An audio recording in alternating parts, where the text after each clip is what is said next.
bought this iPhone 14 on the launch day, made a few videos about its cameras, compared it with a few other phones, but I never got around to making its full review. Now that it is little over a year old and it has got an official price cut, I think it is a good time to revisit it. When I first made videos about this iPhone 14, I wasn't very impressed with it as an overall package. To be honest, there wasn't anything wrong with the phone. It came with a 6.21-inch Super Retina XDR display, ceramic shield glass, powerful A15 Bionic chip, 6GB of RAM, upgraded 12MP main rear camera, upgraded selfie camera, newer image processing algorithms, and latest iOS. While all of this sounds good, none of this is actually too different from the iPhone 13, and given the price difference between these two phones when this one first came out, I, like most of the other people, thought that the iPhone 13 was a much better option. But now that one whole year has gone by and the price difference between the two has come down quite a bit, is the iPhone 13 still the better option, or should you go with the iPhone 14? Let us find that out in this video. If you are looking to get a new iPhone, you have quite a few options. You can either go with the iPhone 15, but its prices are too high right now because it just came out. Your next option is to get the iPhone 14 right now, since the prices have come down quite a bit and will be coming down even further in the upcoming festival sale. Or you can go for the iPhone 13, as there is not that big of a difference between the iPhone 13 and 14. I am talking about the features and not the price. No matter which of these categories you fall under, I am sure you would want to know if this iPhone 14 is worth going for. Design wise, I think it is one of the best looking iPhones. It is still based on the iPhone 12's design, where the sides are flat and the front and back glass sit completely flush with the frame of the phone. This design is mostly similar to the iPhone 15, which has slightly rounded corners instead of the flat edges on the frame. But if you look at both the phones from a distance, it will be hard to differentiate between the two. And if I'm being honest, while the contoured sides on the iPhone 15 series phones are more comfortable to hold, I still like the look of the flat edges on the iPhone 12, 13 and 14. And if you're going to put your phone in a case, it doesn't really matter if it has contoured edges or not. Like the iPhone 13, the camera placement at the back is in the diagonal orientation, but the camera lenses are slightly bigger to accommodate the bigger lenses and sensors behind it. I would say the aluminium frame and the glass back makes this phone look and feel very amazing. I love the way anodized aluminium feels. It's not shiny like the stainless steel sides of the iPhone 14 Pros, so it doesn't gather or show any fingerprints. I do however feel that the back glass should always have a matte finish like on the Pro iPhones or the newer iPhone 15 series phones. I have a very thin matte film applied to the back of this iPhone 14, which makes it look and feel much better. Thanks to this film, it stays in my hand much better and doesn't gather any oily fingerprints or smudges on the back. If you guys are interested, I will leave a link to this matte film in the description section.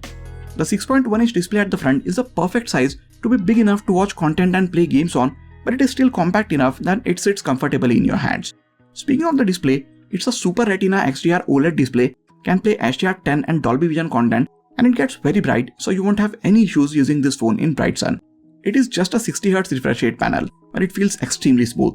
A 120Hz refresh rate display at this price should be standard. But if the sales figures tell us anything, other than a handful of people on YouTube and a few other social media platforms, actual users don't really care about that. 60Hz on an iPhone feels buttery smooth, so just don't worry about not having a 120Hz display. The reasons why this phone feels extremely smooth are its internals and the software. It packs in the A15 Bionic chip, which we saw in the iPhone 13 Pros.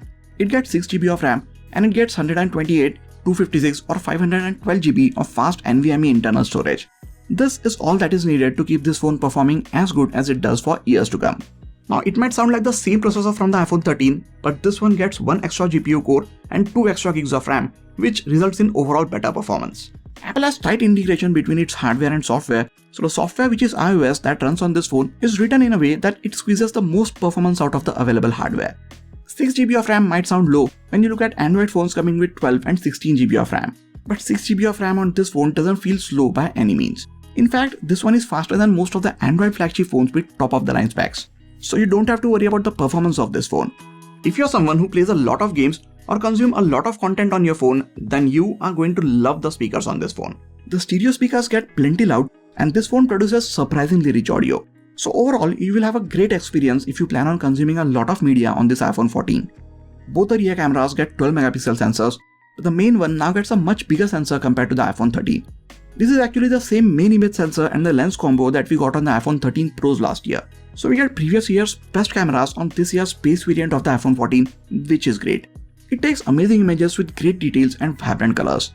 Thanks to the bigger image sensor and wide aperture, its low light images look much better than the ones from the iPhone 13. I have made a dedicated review about these cameras and also compared them with the ones from the 11, 12 and 13, and I think you guys should definitely check those videos out for a lot more image and video samples. After a long time, even the front facing camera on an iPhone is upgraded.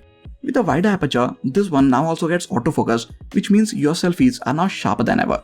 The battery life on this phone is really impressive. It will easily last you an entire day even if you are a heavy user. This one gets anywhere between 6.5 or 7 hours of screen on time. This will obviously depend on how you use your phone, but in any case, you can expect an all-day battery life out of this phone. Charging this phone is a bit tricky. First of all, it doesn't come with a charger in the box, so you will have to buy a charger separately. If you are buying a new charger, go with the 30-watt USB-C charger because the maximum charging speed that this phone can support is 23 watts. It doesn't charge super quickly, but it does go from 0 to 50% in 30 minutes with that charger. It also supports 15-watt wireless charging, but I won't suggest you to go with this option as it heats the phone a lot, especially in Indian climate conditions. If you are in a hurry, connecting this phone to a compatible charger will get you from 0 to 50% in just half an hour, so that is good news. So with all of this, some of you still might have the question that whether or not you should go for the iPhone 14 in the coming days. My answer or suggestion is no. I would say go with the iPhone 13 as it will be priced even lower than this, and it gets 85 to 90% of the same features as this iPhone 14, so you won't be missing out on a lot. If you feel like you have the extra bit of money, I would still say get the iPhone 13 Pro instead, as its prices will be lowered as well. That one gets the same processor and camera but has much better build quality, 120Hz ProMotion display, and an extra telephoto lens and the ability to take macro shots with the wide-angle camera. All of which makes it a better option in my opinion. I'm not trying to discourage you from getting this iPhone 14. As I mentioned throughout the video, this is a really good phone. And if you don't want to spend extra to go with a Pro iPhone, or if you prefer a lighter phone, then you can definitely get the iPhone 14.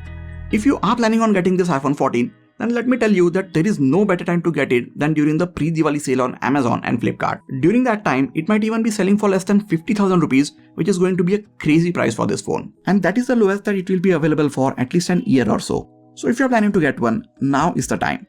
During this sale, the iPhone 13 will also be discounted and it might be selling for somewhere around 42 to 45,000. If the price difference between the iPhone 13 and 14 is close to 5 or 7,000 rupees, I would strongly urge you to go with the iPhone 14. The extra GPU core, 2 extra gigs of RAM, upgraded rear and front facing cameras, slightly better battery life and longer software support over the iPhone 13 is all worth the extra 5 to 7,000 rupees. These are my thoughts about this iPhone 14 and whether or not you should get it. I also have a lot other videos coming out about the iPhone 15 series and I'm also going to be comparing this one with those. So make sure you are subscribed to the channel. That is it for this video guys. Please hit the like button if you enjoyed this video and subscribe to the channel for a lot more quality tech videos like this. You can also check out some of the other videos from this channel. This has been Sagar and I'll catch you guys in the next video. Take care.